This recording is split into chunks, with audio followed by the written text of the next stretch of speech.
The Colosseum has stood for nearly 2,000 years. Millions of tourists walk through its arches every single year. Thousands of scholars have dedicated entire careers to studying it. Hundreds of books have mapped every crack, every stone, every inch of this massive structure. And yet, in 2021, something changed everything. A team of Italian and American researchers aimed a next-generation ground-penetrating radar at the earth beneath the Colosseum.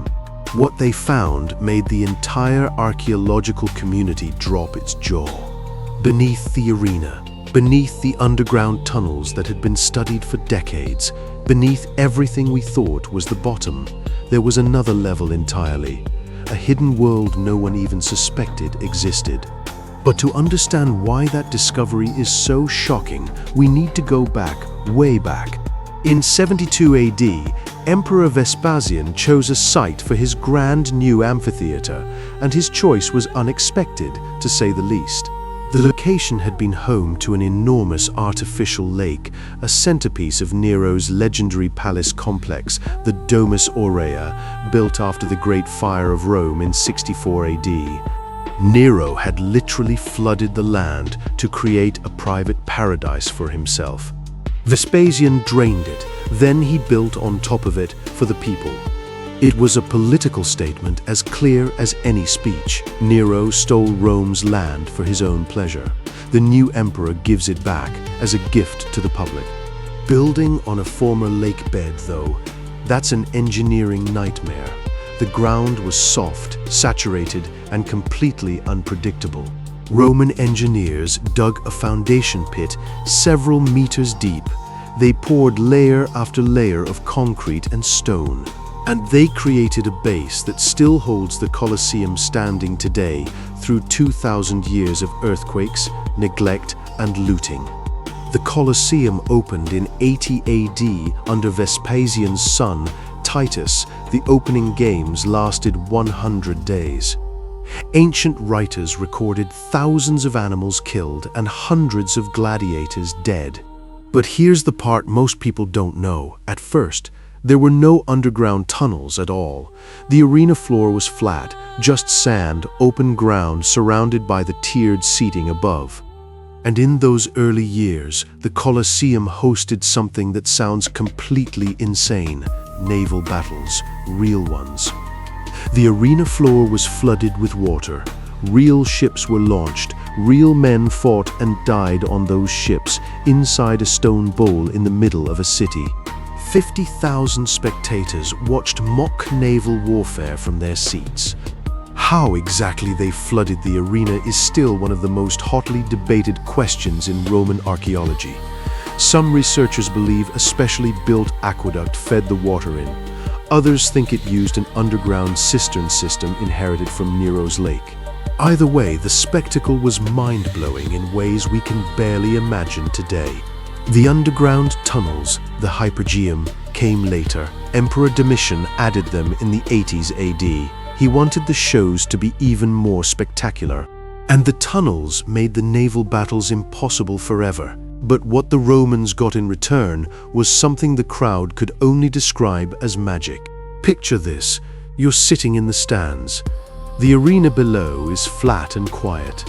Then, with no warning, a tree rises from the ground, then another, then an entire forest. Deer sprint out from behind the trees, wild boars, bears. Then a roar, and a lion rises up through a trapdoor in the floor. Then a tiger, then a rhinoceros. Within minutes, the sandy arena has become a wild, dangerous forest, and hunters appear to take on whatever comes next. The crowd saw none of the machinery. They only saw the result, and the result looked like witchcraft. Beneath the arena floor sat a system of dozens of wooden elevators, platforms driven by ropes, pulleys, and winches cranked by dozens of slaves. Each elevator could lift a cage full of animals, a piece of scenery, a group of gladiators, or even a small stage set. The trapdoors in the floor were hidden beneath sand, so the crowd never knew where the next one would open. The unpredictability was part of the show. Beyond the elevators, the hypogeum held animal holding cells, gladiator waiting rooms, weapons storage, passageways for moving people and beasts, and even a drainage system for blood and waste.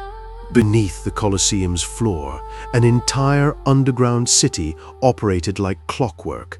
Hundreds of humans and animals all working in the dark, so 50,000 people in the light above could get their entertainment. Over 4 centuries of active use, historians estimate between 400,000 and 1 million people died in the Colosseum, and more than 1 million wild animals. Lions and leopards from North Africa, bears and bison from Germany, tigers and elephants from India, crocodiles and hippos from Egypt. Every species required its own cages, its own corridors, its own diet. The smell in the hypogeum must have been extraordinary, and not in a good way. Ancient sources describe the roar of the animals being audible on the streets surrounding the Colosseum. A low, rumbling growl rising from beneath the earth itself. For Romans living nearby, just background noise. For visitors from out of town, pure, unfiltered shock. There was an underground tunnel connecting the Colosseum directly to the Ludus Magnus, the largest gladiatorial training school in Rome, just a few dozen meters to the east. Gladiators walked from their barracks through this tunnel, never seeing daylight, and emerged from a trapdoor into the arena already roaring with the crowd. Many of them didn't walk back. For the gladiator himself, that tunnel was his last walk. Dark, damp, stone walls pressing in on both sides, the crowd's roar overhead growing louder, and the full knowledge that in a few minutes those same voices would decide whether he lived or died. The word arena actually comes from the Latin word for sand, and that's no accident. Sand was mission critical. It absorbed the blood. It gave fighters traction. During a day of games, the blood-soaked sand was swept down through hatches into the hypogeum, and fresh sand was lifted up through the same elevator system. Clean floor. Next fight, done. The drainage channels found in the hypogeum connected directly to the Cloaca Maxima, Rome's massive main sewer, one of the oldest engineering structures in the city. The blood of gladiators and animals spilled in the arena above literally flowed through the city's veins and emptied into the Tiber River. Rome was built on that kind of brutal efficiency. After the last recorded games in the 6th century, the Colosseum began its long, slow decline, the hypogeum filled with dirt and rainwater. By the Middle Ages, people had completely forgotten it existed. The arena floor grew over with grass and shrubs.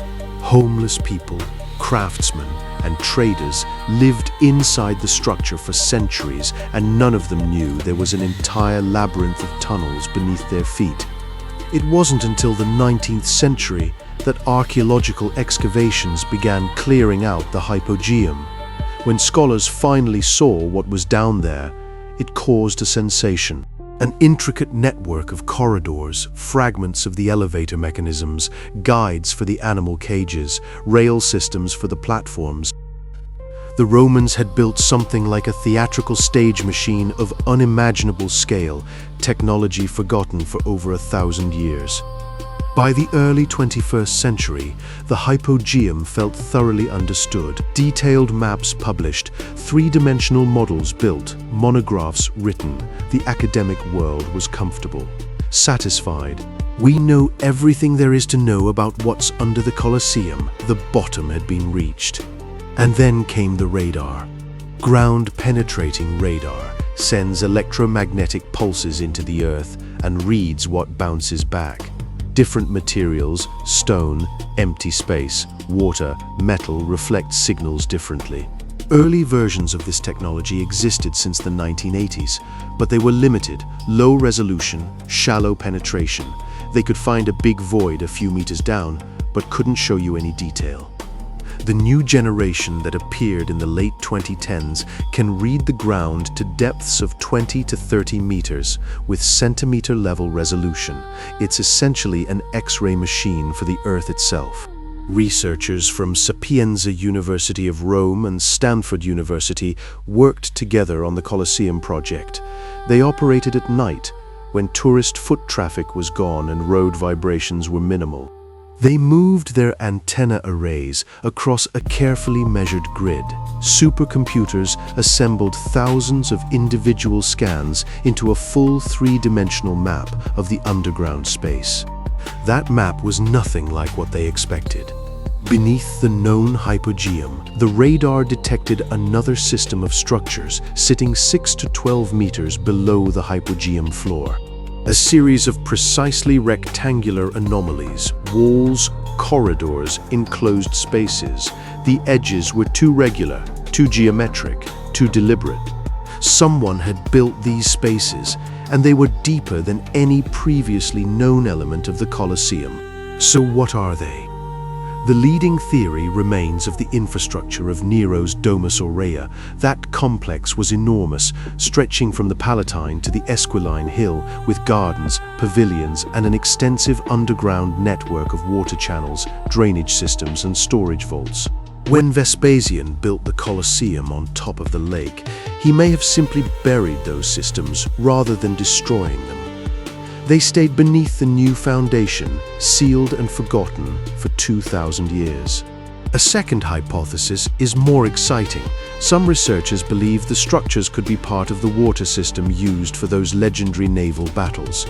If you're flooding an arena 80 meters in diameter, you need an extraordinary hydraulic infrastructure. Enormous cisterns, massive channels, heavy-duty sluice gates. This system has never been found. The radar may have found it. If that's confirmed, it would solve one of the oldest open puzzles in Roman engineering. Ancient sources confirm the naval battles happened. That's historical fact. But the how has tormented historians for 2 centuries. The answer might be sitting right there, buried under 12 meters of concrete and rubble, exactly where Domitian left it. The third hypothesis is the boldest one and the most controversial. A few objects showed reflective signatures pointing to metal or dense organic material. Some researchers have suggested these could be burials, not just scattered bones, organized graves with weapons, jewelry containers, a necropolis that predates the Colosseum itself. Romans had a tradition of ritual offerings at major construction sites. The founding of the Colosseum could easily have included sacrificial burials. And the site, remember, was inhabited long before Nero, long before the Empire. The ground itself goes all the way back. The discovery set off fierce debate. Enthusiasts on one side, skeptics on the other. The central problem everyone agrees on. The radar shows that something is there, but not exactly what. To know for certain, you need to dig. And digging under the Colosseum is a logistical, safety, and bureaucratic nightmare of world historic proportions. The Colosseum is a UNESCO World Heritage Site, one of the most visited tourist attractions on Earth, a national symbol of Italy. Every single step of any intrusive work requires approvals from dozens of authorities. Researchers joke that getting a digging permit under the Colosseum is harder than building a new one. Work continues regardless. In 2022 and 2023, additional scans were conducted with even more sensitive equipment. The underground structures are real, they are large, and they go deeper than anything previously documented. Some of the corridors detected by the radar appear to extend beyond the Colosseum's perimeter, reaching toward the Palatine Hill where the imperial palaces stood. Ancient texts mention secret passages, allowing emperors to enter the Colosseum without passing through the crowd. No one had ever found those passages until now, possibly. And then there are the pipe-shaped anomalies detected at around 10 meters depth, clay or lead pipes that may be part of the very hydraulic system that fed the naval battles. 200 years of guessing, and the answer might be right there beneath the surface, sealed under the concrete Domitian poured when he decided spectacle was more important than water. Right now, a brand new arena floor has been installed in the Colosseum. In 2023, construction was completed on a modern, retractable platform that covers the hypogeum.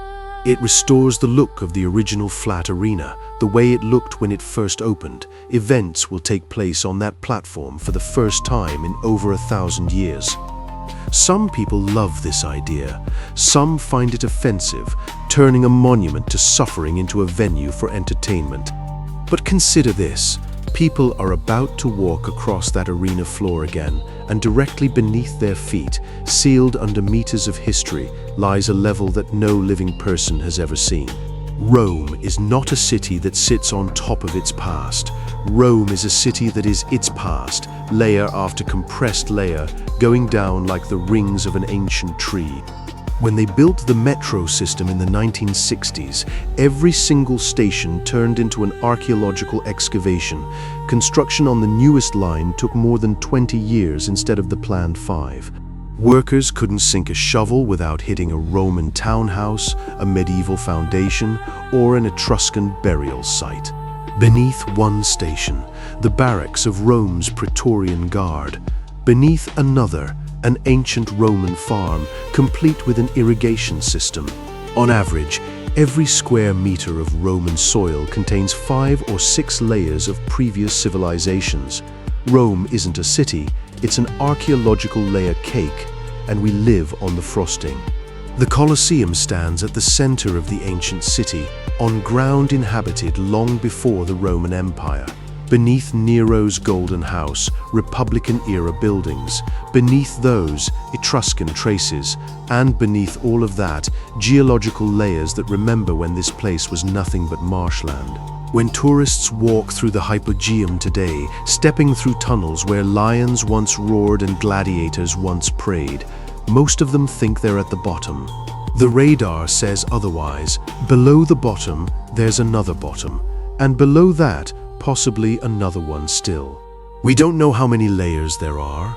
We don't know what they contain. We don't know whose shadows walked through those corridors that haven't seen light in 2,000 years. And every time we convince ourselves we've hit the floor turns out to be somebody else's ceiling. On the surface, stone arches, crumbling seats, selfie sticks, just beneath corridors where lions paced and gladiators made peace with their fate.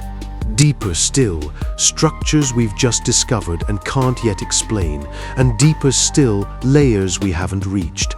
The Colosseum is a palimpsest, a manuscript written over and over, each era's text laid on top of the last. The Flavian Amphitheater on top of Nero's Golden House, the Golden House on top of the Republic on top of the Kingdom, and the Kingdom on top of something older still. The radar let us read one page deeper. That page was full of surprises. What was invisible yesterday is visible today. What is invisible today will be visible tomorrow. And sooner or later, we will see everything the Colosseum has been hiding for 2,000 years, stone by stone, layer by layer, secret by secret. Somewhere down there, beneath 20 meters of history, beneath Vespasian's concrete, beneath Nero's canals, beneath Republican foundations, something is waiting for us. Patient, silent, still. The Colosseum has waited this long. It can wait a little longer.